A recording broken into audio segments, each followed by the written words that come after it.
How to fix Instagram not linking on your TikTok profile. So let's get started. First of all, open the TikTok app on your mobile device and make sure that you are logged into your TikTok account.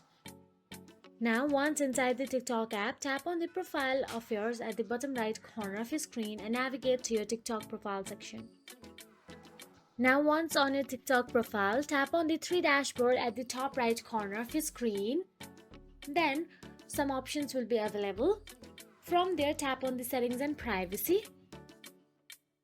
Once inside the settings and privacy, scroll down unless you see report a problem option available there and simply tap on it.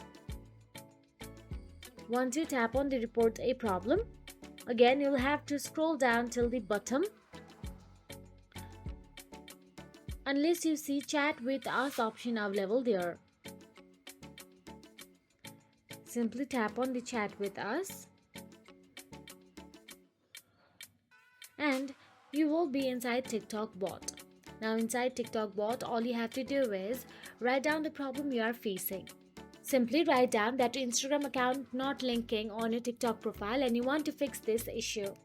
And the TikTok bot will definitely give you some solutions in order to fix it. And that is it. If you found this video helpful, please like, share and subscribe our channel, and thank you so much for watching.